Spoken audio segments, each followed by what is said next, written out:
হ্যাঁ জীবনের সঙ্গে হচ্ছে বুড়ো আছে একদম আমাদের এখন বয়স্কের বুড়াবুড়ির সঙ্গে তুমি আমার ধরবা আমি তোমাকে সমবায় কমিটির পক্ষ থেকে আপনাদের সকলকে জানাই হার্দিক অভিনন্দন। এইটা ছোট আবার ঢাকনা দেওয়া আছে। হ্যাঁ কিন্তু মাঝিতে দেখতে হবে। বাবু কি আছে অথরিটি কত টাকা নিল 100 টাকা এসে গেছে ব্রেকফাস্ট। আজকে আছে লুচি, একদম সেই বাড়ির মতো লুচি। লুচিটা দেখে আমার শুভর কথা মনে পড়ে গেল। আর তার সাথে আছে মটরের তরকারি মানে ঘুগনি। Hello, good morning, welcome back to my channel with one another fresh new blog. কালকের মতো আজকেও দেখছো সেই ব্যালকনি থেকেই ভিডিওটা শুরু করছি। আজকে হচ্ছে বিষ্ণুপুরের সেকেন্ড ডে। আজকে আমরা যাব মুকুটমণিপুর। এখন ঘড়িতে বাজছে সকাল 8:30 আর আমি ঘুম থেকে উঠে ব্রাশ করে স্নানটা করে নিলাম। স্নানটা করে ব্যালকনিতে আসলাম। তো তোমাদের একবার বাইরের ভিউটা দেখিয়ে দিচ্ছি। এখন রেডি হব, ব্রেকফাস্ট করব আর বেরিয়ে যাব মুকুটমণিপুরের উদ্দেশ্যে। তো চলো সঙ্গে থাকো আর পুরো ভিডিওটা স্কিপ না করে দেখতে থাকো। এসে গেছে ব্রেকফাস্ট। আজকে আছে লুচি, একদম সেই বাড়ির মতো লুচি। লুচিটা দেখে আমার শুভর কথা মনে পড়ে গেল। আর তার সাথে আছে মটরের তরকারি মানে ঘুগনি। তো চলো খাওয়া শুরু করি।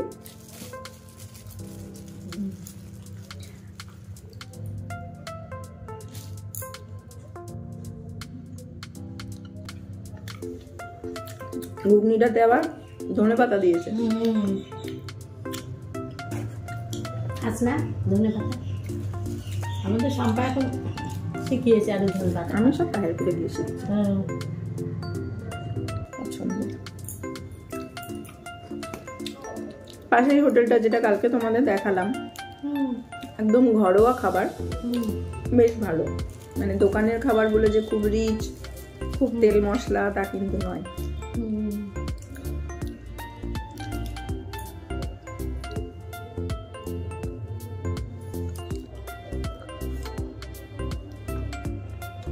মটরের চোখে দেখা যায় না, একটা কি দুটো।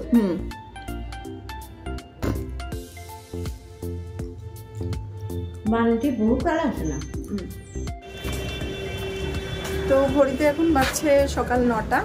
দেখতেই পাচ্ছ একদম তৈরি হয়ে নিয়েছি। আর এখন আমরা বেরিয়ে যাচ্ছি মুকুটমণিপুরের উদ্দেশ্যে। তো চলো সঙ্গে থাকো। কালকে আমরা টোটোতে বিষ্ণুপুর লোকাল সাইট সিনটা করেছি, আর আজকে যাব বাই কার। নিচে বাবনদা চলে গেছে, বড় মাসি বড়মেশ্বর, আমি এখন রুম লক করে বেরোলাম। তো সকাল 9টা, এখন আমরা হোটেল থেকে বেরোচ্ছি, যাব মুকুটমণিপুর। সঙ্গে থাকো, আশা করি আজকের ব্লগটাও তোমাদের খুব ভালো লাগবে।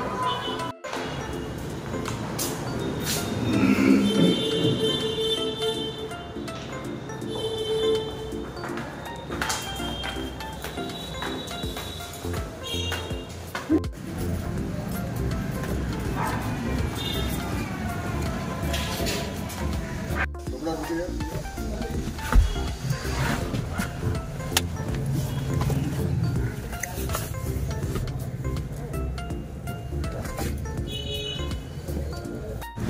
তো আমরা বেরোলাম মুকুটমণিপুরের উদ্দেশ্যে।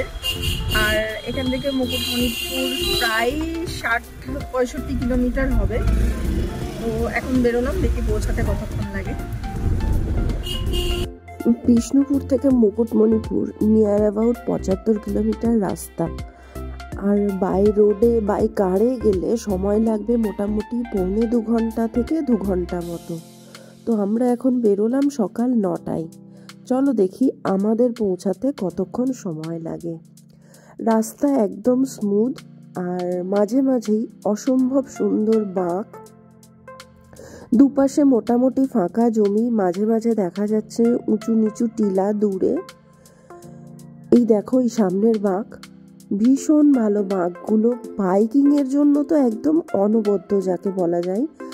আর স্ট্রেট রাস্তা, যে কারণে অনেক দূর পর্যন্ত দেখা যাচ্ছে বাঁকগুলো ছাড়া। এই যে যেমন দেখো বাঁকের পরেই আমরা সোজা রাস্তায় এসে পড়লাম। অনেকটা দূর অবধি রাস্তা দেখা যাচ্ছে। আর এই মোড়টা থেকে ডান দিকে শুশুনিয়া পাহাড়, সোজা গেলে মুকুটমণিপুর, আর বাঁ দিকে গেলে জয়রামবাটি কামারপুকুর। আর আমরা পিছন থেকে আসলাম বিষ্ণুপুর থেকে মুকুটমণিপুর।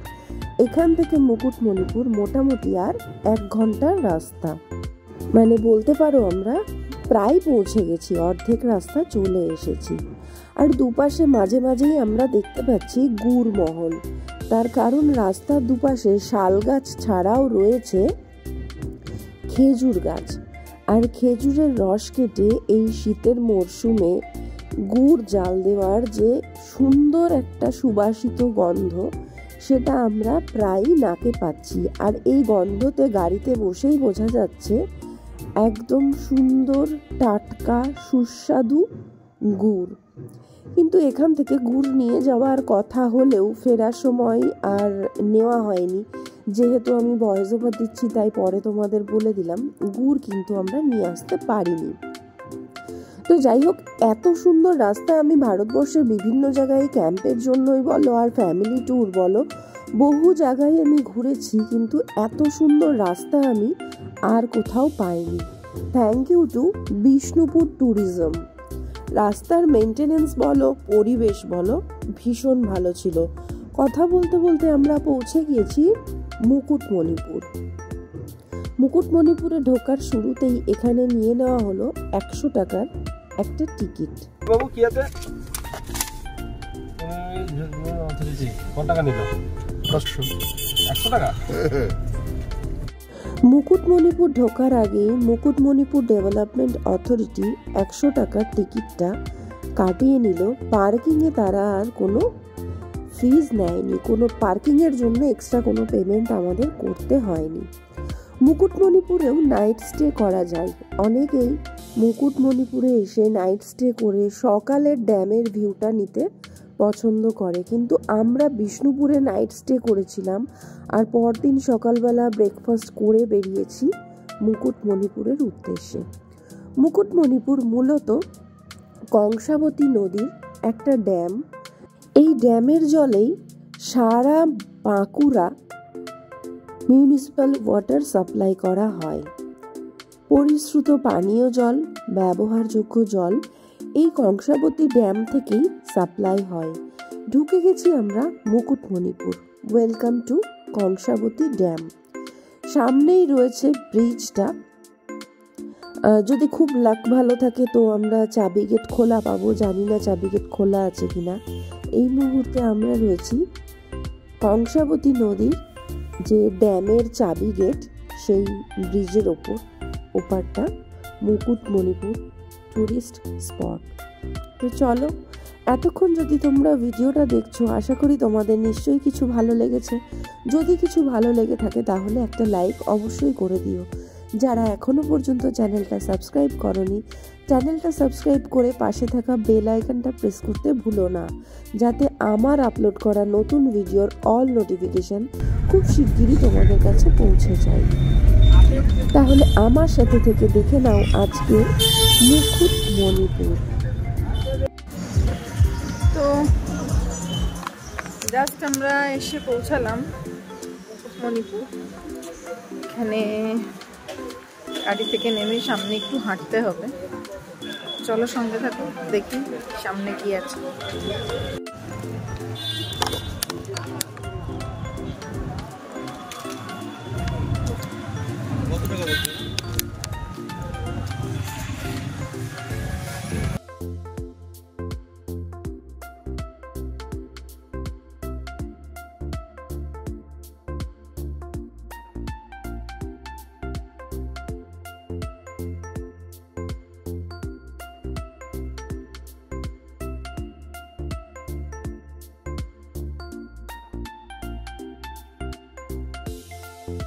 তো এই সেই মুকুটমণিপুর কংসাবতী ড্যাম।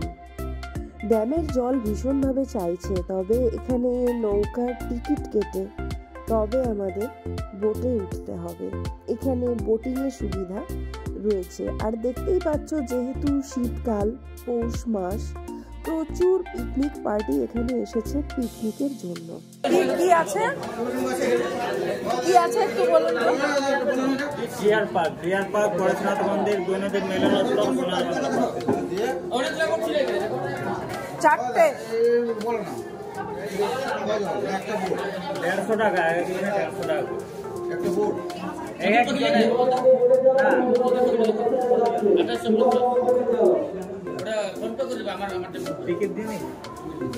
এই চারটেতে ঘুরিয়ে একবারে নিয়ে আসবে, তাই তো? হ্যাঁ। কতক্ষণ সময় দেবে?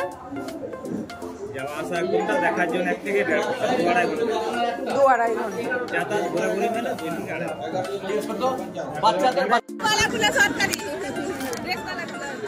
এখান থেকে বোটে টিকিট করতে হবে, করে উঠতে হবে। 4টে স্পট আছে, 4টে স্পট ঘোরাবে। 2-2.5 ঘন্টার একটা ট্রিপ আর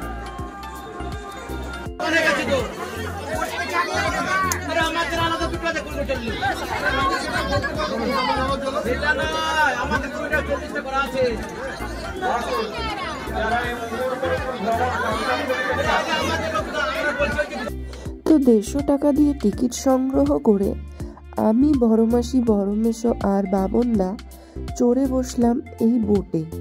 এই বোটে করে আমরা যাব ওই পারে 2টো স্পটে। আর ড্যামের জল ছিল একদম ঝকঝকে সুন্দর। আচ্ছা, এখানে বোটে ওঠার পর 150 টাকা দিয়ে একটা টিকিট করাতে হচ্ছে, পার হেড 150 টাকা। এখান থেকে নিয়মাবলী সব দেওয়া আছে, এটা স্ক্রিনশট আমি শেয়ার করে দেব। ওই দিকে নদীতে গিয়ে মগ দিয়ে জল ঢেলা স্নান করা অভ্যাস নেই।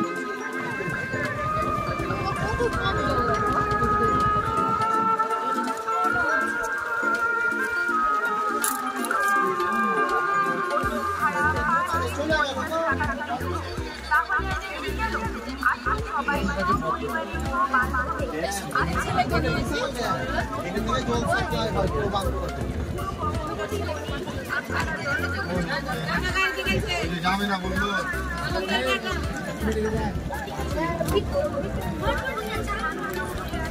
করছে টাকা ঘুরবে নিতে না।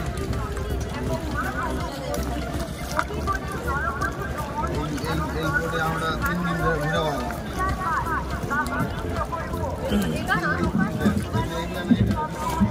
পৃথিবীর 3 ভাগ জল আর 1 ভাগ স্থল, কিন্তু একটা জলজ্যান্ত কথা বলা মানুষ যখন আচমকা নির্জন হয়ে যায়, সে ঘটনা কেউ সঙ্গে সঙ্গে বুঝতে পারে না। ব্যাপারটা অনেকটা অন্যমনস্ক ছাতার থেকে বৃষ্টির জল চুইয়ে একদিকের কাঁধ ভিজে যাওয়ার মতন। যতক্ষণে টের পাওয়া যায় ততক্ষণে জল বহুদূর গড়িয়েছে। অথচ এই নির্জনতা মানে মৃত্যু নয়। চাকরি পেয়ে যাওয়া ছেলে মেয়েদের স্কুল ড্রেসের মতো বেঁচে থাকা সে আছে। আচমকা তাকে দেখলে কারো মন ভালো হয়, কারো মন খারাপ করে। এদিকে তার মধ্যে কোনো অনুভূতি নেই। কিন্তু কেন এমন হলো, কার জন্য এমন হলো, এসব যাদের জানাবো তারা জানে। নতুন করে কাউকে জানানোর জন্য যে দীর্ঘশ্বাস প্রয়োজন তা একটা সময়ের পর ফুরিয়ে যায়। তখন মেপে মেপে শ্বাস নিতে হয়, শ্বাস ফেলতে হয়। নয়তো আচমকা কোনো এক রাতে বেঁচে থাকার উপর সন্দেহ হতে শুরু করে খামোখা। আমার নিজের জীবন দিয়ে আমার এই উপলব্ধি জানো। একটা সময় মনে হতো উত্তর দিই, সত্যি মিথ্যে সামনাসামনি আসা প্রয়োজন।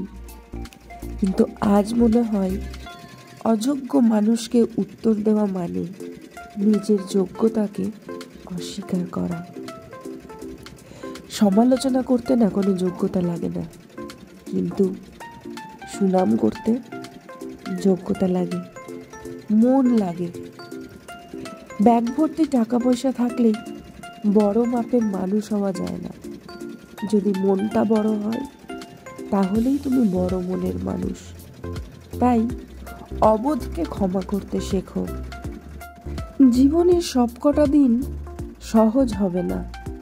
কিছু কিছু দিন আসবে যে দিনগুলোই বেঁচে থাকা খুব কঠিন মনে হবে। গলার কাছে জমে বসবে একটা দমবন্ধকর কষ্ট। অন্ধকার গিলে খেতে আসবে, আর লড়াই করার শক্তি থাকবে না। ক্লান্ত লাগবে খুব, বিষাদের ভারে নুয়ে যাবে কাঁধ, ভিজে যাবে চোখ, ভিতরে চিৎকার জমা হবে, তবু গলা থেকে একটা টু শব্দ বের হবে না। বাইরে থেকে পরিপাটি করে সাজানো মানুষটার মনের মধ্যে চলতে থাকবে তুমুল ভাঙচুর। সবটা বলে হালকা হতে পারার মতো একটা মানুষ থাকবে না। জড়িয়ে ধরে মিলিয়ে যাওয়ার মতো একটা বুক থাকবে না। পাশে বসে মাথা রাখার মতো একটা কাঁধ থাকবে না। বিছানায় শুয়ে চোখ বুজলেই ঘুমিয়ে পড়ার মতো শান্তি থাকবে না। বোঝার ব্যাপার হলো জীবনের এই দিনগুলোতেও বেঁচে থাকতে হবে, চোখ মুছতে হবে, হাসি হাসি মুখে সৌজন্য বিনিময় করতে হবে। আচ্ছা, এখন আমরা এসে পৌঁছেছি প্রথম ডেস্টিনেশন, যেখানে রয়েছে একটা শিব মন্দির। এবার বোট থেকে নামার পালা, তারপরে এখান থেকে ডিয়ার পার্ক। চলো আগে নেমে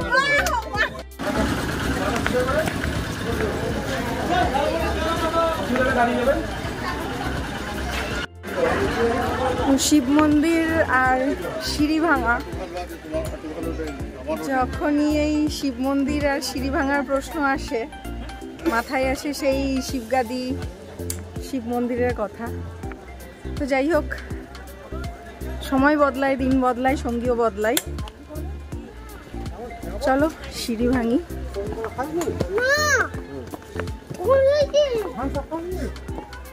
এখানে সিঁড়িগুলো ছোট ছোট, স্টেপগুলো ছোট ছোট, যে কারণে হয়তো উঠতে খুব একটা সমস্যা হবে না। দুপাশে রেলিং করা আছে, এখানে বসার জায়গাও আছে। যদি উঠতে উঠতে কারোর হাঁটুর সমস্যা হয়, কোমরের সমস্যা হয়, তারা বসে নিতে পারবে।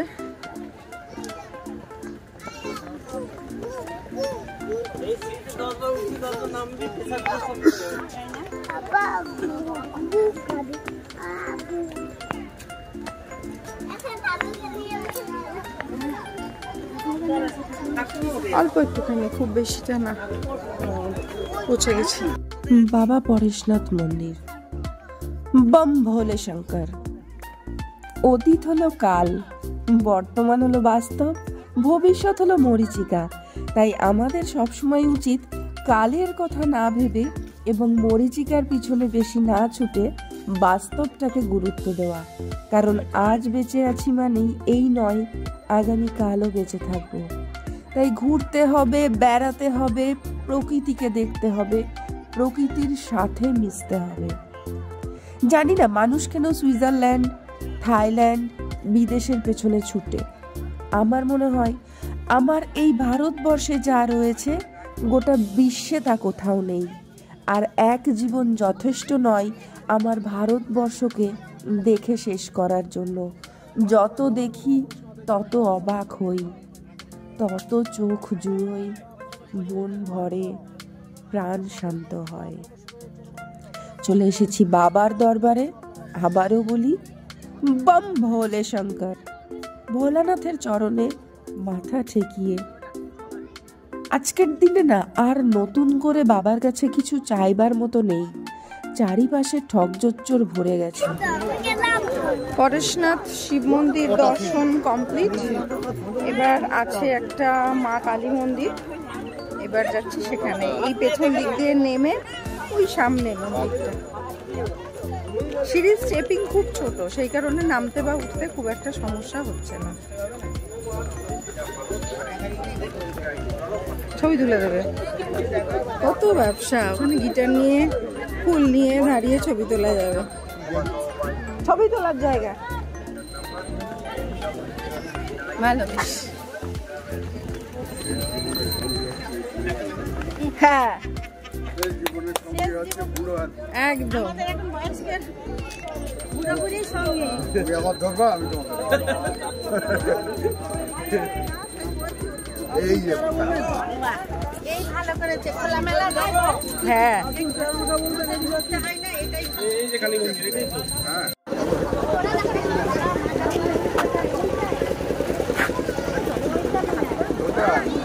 ওইটা তো পরেশনাথ মন্দির দেখে বেরিয়ে গেটের উল্টো দিকে বসেছি আমরা এখন চা খেতে।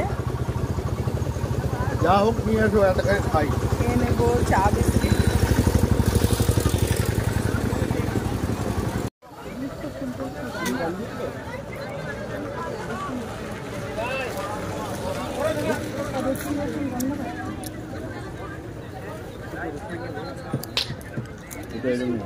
মশলা দেয় না, মশলা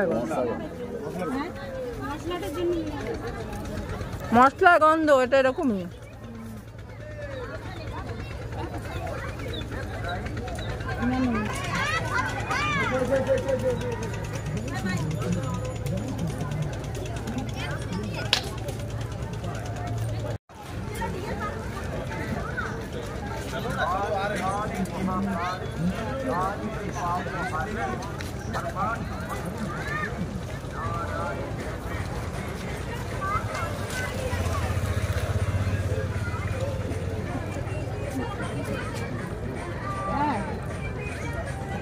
চা খেয়ে আবার আমরা ফিরে যাচ্ছি নৌকাতে।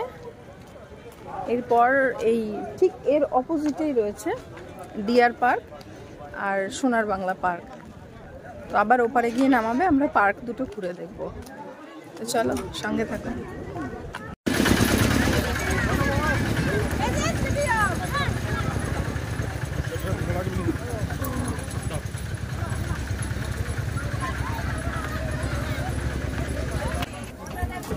পড়েছে জলে এবার, কালকে ধুলো আজকে জল, ভালোই করছো তুমি। তো আবার আমরা ব্যাক করে চলে এসেছি বোটের মধ্যে। এবার হচ্ছে যাব ডিয়ার পার্ক। আর ডিয়ার পার্কটা ঠিক ওই অপোজিটে, ওই জায়গাটা।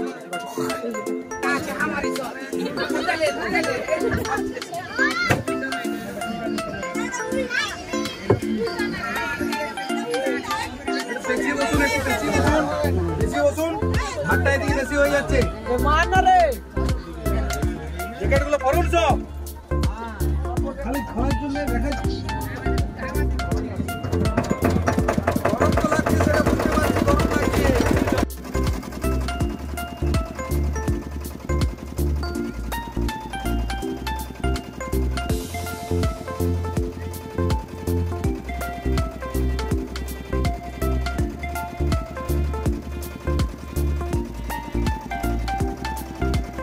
কেউ বলছে সুন্দরবনের ফিলিংস আর কেউ বলছে কাশ্মীর ডাল লেকের ফিলিংস, কিন্তু আমার মনে হয়েছে মুকুটমণিপুর ইটসেলফ মুকুটমণিপুর। পশ্চিমবঙ্গের মুকুটে আরও একটা পালক যোগ করার মতোই জায়গা মুকুটমণিপুর। আমরা চলে এসেছি অপোজিট পাড়ে। এখানে রয়েছে একটা ফরেস্ট, যেখানে কিছু ডিয়ার আছে, যেটাকে বলা হচ্ছে ডিয়ার পার্ক। সেখানে হরিণের সাথে সেলফি তোলার সুযোগ রয়েছে, হরিণকে হাতে করে পাতা খাওয়ানোর সুযোগ রয়েছে, আর তার পাশাপাশি রয়েছে ঝিলমিল পার্ক। তো চলো দেখে নিই এখানে আমরা কি দেখতে পাই। তো নামলাম ডিয়ার পার্কে। মাসি আর হাঁটতে পারবে না বলে বসে থাকলো, মাসির সাথে বাবনদাও ওখানে বসে থাকলো। আমি আর মেশো যাচ্ছি ভেতরে, জানি না হরিণের দেখা পাবো কিনা। চলো যাই, গিয়ে দেখি।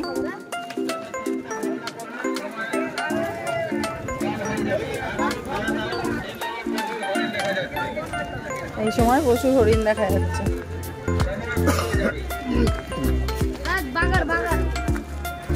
আমার গলার ভয়েস শুনেই তোমরা বুঝতে পারছো আমার প্রচন্ড ঠান্ডা লেগেছে। ঠিক সেরকমই প্রচন্ড ঠান্ডা লেগেছে বড় মাসির।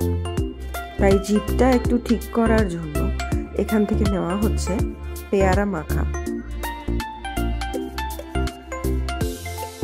এপারে এসে নেমেছিলাম আমরা ডিয়ার পার্কে যাব বলে, কিন্তু নামার পর দেখতে পেলাম যে ঘাটে আমাদের নামানো হলো সেখান থেকে ফরেস্টের গেট 3 কিলোমিটার, এবং এখান থেকে পার হেড 40 টাকা করে ভটভটি ভ্যানে করে ছাগল গাদার মতো করে গেদে প্যাসেঞ্জারদের নিয়ে যাচ্ছে ডিয়ার পার্কের গেট পর্যন্ত। তাই আমরা আর সেখানে যাইনি। আমরা আবার ফিরে চলে এসেছি মুকুটমণিপুর। আমাদের আজকের মুকুটমণিপুর এখানেই শেষ। এবার আমরা এখান থেকে লাঞ্চটা করে নেব।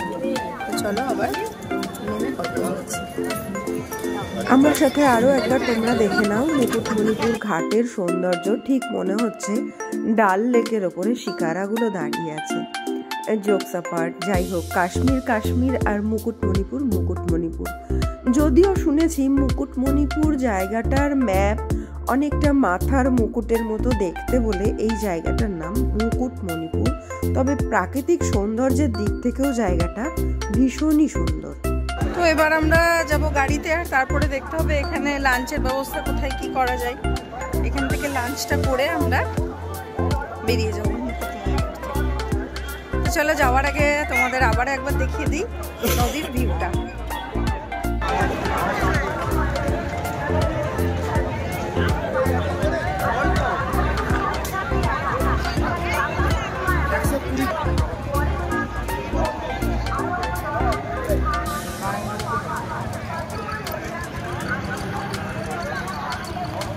আর এই পাড়ে সমস্ত পিকনিকের ব্যবস্থা রয়েছে। যারা পিকনিক করবে বাস নিয়ে এসছে, বড় বড় গাড়ি নিয়ে এসছে, তারা এই পাড়ে রান্না করে পিকনিক করছে।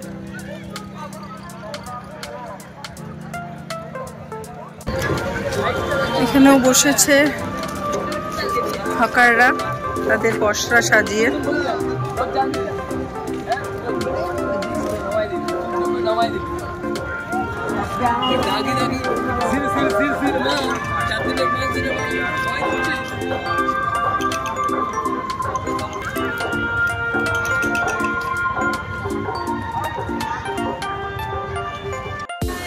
চলে এসেছি মুকুটমণিপুর পার্কিংয়ে। তো এখানে এসে যেটা বুঝলাম যে যদি তোমরা বাই রোডে 4 হুইলার নিয়ে আসো তাহলে এখানে পার্কিংয়ে গাড়ি রেখে ওপর থেকে টোটো বা অটোতে পরেশনাথ মন্দিরে যাওয়াটাই বেটার। আর যদি তোমরা নৌকায় ঘুরতে চাও সেক্ষেত্রে পার হেড 150 টাকা ভাড়া নিচ্ছে। যে 4টে স্পটে ঘোরানোর কথা বলছে সেখানে গিয়ে পরেশনাথ মন্দিরটা ফ্রি এবং সেখানে কালী মন্দিরটাও ফ্রি। আর তার উল্টো দিকে যেটা রয়েছে সোনার বাংলা পার্ক, ডিয়ার পার্ক, আর সেটা কিন্তু সেখানে আবার 40 টাকা করে পার হেড ভ্যান ভাড়া দিয়ে, এদিক দিয়ে 40 টাকা করে ভ্যান ভাড়া দিয়ে সেখানে আবার যেতে হবে। মানে লঞ্চে যেখানে নিয়ে গিয়ে নামিয়ে দেবে সেখান থেকে আরও 2 কিলোমিটার গেলে, বাবন না মাসিকে একটু ধরে নামিয়ে নাও,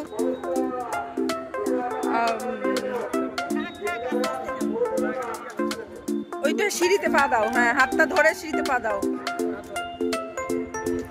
তো যেখানে গিয়ে লঞ্চ থেকে নামিয়ে দেবে সেখান থেকে আরও 2 কিলোমিটার ভটভটি ভ্যানে যেতে হবে, গিয়ে তবে ডিয়ার পার্ক, যার ভাড়া নেবে 40 টাকা পার হেড। তো সেক্ষেত্রে আমার মনে হয় লঞ্চে যাওয়াটা পুরো বেকার। তার কারণ জলের মধ্যে দিয়ে যাওয়া, সেখানে দেখার মতো কিছু নেই। আমি অন্তত খুব একটা কিছু সুবিধাজনক বা লাভজনক দেখলাম না। আর ডিয়ার পার্ক, সেখানে ফরেস্টের মধ্যে আদেও হরিণের দেখা পাওয়া যাবে কিনা সন্দেহ, তার কারণ এখন সিজন, শয়ে শয়ে লোক যাচ্ছে, পায়ের আওয়াজ পেলে হরিণ বাইরে আসবে না। তো সেক্ষেত্রে বেটার হচ্ছে পরেশনাথ মন্দির যাওয়ার জন্য এখানে পার্কিংয়ে গাড়ি রেখে বাঁধের ওপর দিয়ে টোটোতে বা অটোতে করে যাওয়া। আর সব থেকে ভালো হবে যারা বাই রোড আসবে, বাইক রাইডিংয়ে যারা আসবে তাদের ক্ষেত্রে সব থেকে সুবিধা হচ্ছে পুরো মুকুটমণিপুর, পুরো বিষ্ণুপুর, পুরো ট্যুরটাই তোমরা বাইকে বাই রোড কমপ্লিট করতে পারবে। সেক্ষেত্রে আলাদা কোনো গাড়ি ভাড়া, টোটো ভাড়া, অটো ভাড়ার কোনো সমস্যা থাকবে না। তো চলো, আমরা চলে এসেছি পার্কিংয়ে। এবার আমরা চলে যাব, দেখি আমরা লাঞ্চটা কোথায় করি। চলো, ততক্ষণ সঙ্গে থাকো। একটুখানি চাবি গেট ওঠানো আছে যেখান দিয়ে 1 ফোঁটা জল বেরোচ্ছে। এই হচ্ছে জল, এই হচ্ছে ড্যামের জল আটকানো, এটা গেট, এই হচ্ছে জল পাস হচ্ছে। এটা চাবি গেটের অপোজিট সাইডটা। এই নিচটাতে নামা যায়, কিন্তু যেহেতু বড় মাসি রয়েছে, বড় মেশো রয়েছে, 2জন সিনিয়র সিটিজেন, তাদেরকে নিয়ে আমি আর এই নিচটাতে নামার রিস্ক নিলাম না। আর আরেকটা যেটা ব্যাপার সেটা হচ্ছে আমাদের লাঞ্চ হয়নি, আর এখন প্রায় 2:30-3টে বাজে। বড় মেশোর প্রচণ্ড খিদে পেয়েছে, তাই আমাদের ফিরতে হবে। পেছনে চাবি গেট যদি খুলে দেয় এদিকটা ভেসে যাবে, আর এদিকে হচ্ছে চাবি গেট আটকানো ওই দিকটা, তো ড্যামের মাঝখানে গাড়ি দাঁড় করিয়ে আমি যেটুকুনি ভিডিও পারলাম কালেক্ট করে নিলাম, আর খুব বেশিক্ষণ দাঁড়াচ্ছি না, চলো বেরিয়ে যাই।